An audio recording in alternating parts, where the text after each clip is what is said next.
Battle KIA.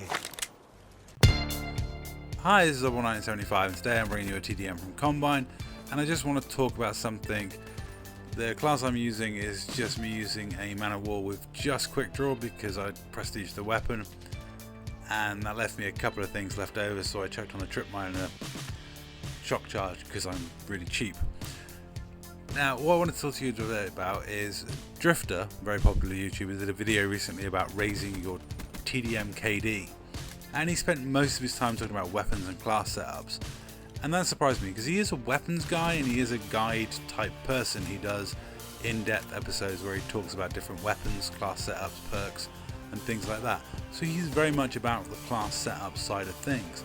However, the video left me feeling like he'd missed a lot out, that while he talked a lot about class setups and certain weapons, he hadn't really touched them on simple basic fundamentals of Call of Duty, the things that you can do in any Call of Duty to simply raise your KD. This did surprise me because Drifter's normally a very in-depth kind of guy. He does a series called In-Depth, so you'd expect that. Here is me using a very, very cheap tactic. This is called ringing the dinner bell.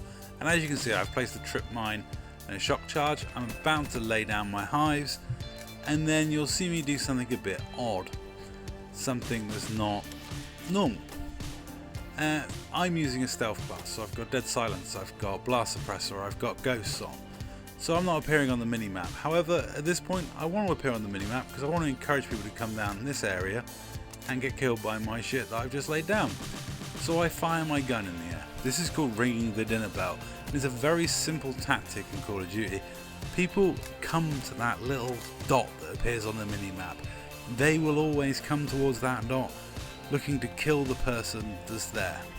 So occasionally you want to fire your gun in the air to draw them in like flies, especially when you've got a good position, or especially when you've got, like I had there, a swath of things laid down ready to kill people.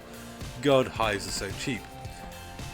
Then we're going to talk about how I'm playing. I'm playing a very slow, sort of passive style in this game.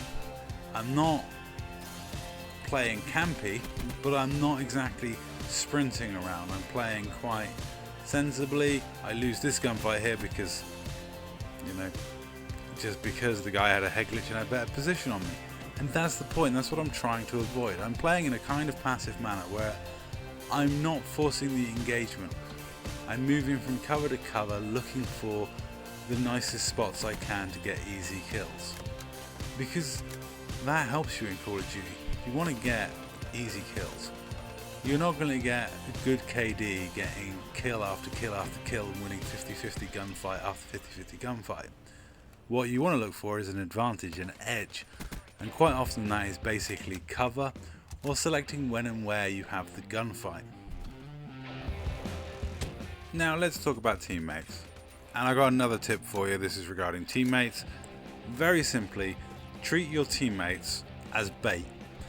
Now, I'm notorious for doing this. I even did this when it's a friend. I used to use my friend Rambo. Best bait in the game ever. Rambo is such an impatient player and would rush everything. So you quite happily follow up behind Rambo and pick up some nice easy kills. Using your teammates as bait, some people feel mean about it, but it's part of the game.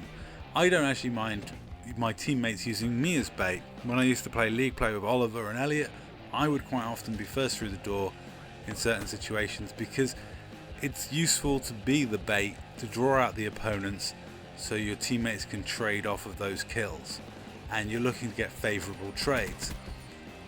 And I'm good at positioning myself in a way that my teammate will very clearly get the kill, and there's baiting and switching, which is another good strategy where you work with a teammate, but that requires teamwork, and these tips are pretty much about solo. When you're solo TDMing it, I mean, quite clearly playing in a 6-man party or communicating is going to raise your KD very, very quickly and raise your win-loss. playing with friends is always an advantage over being that guy playing solo.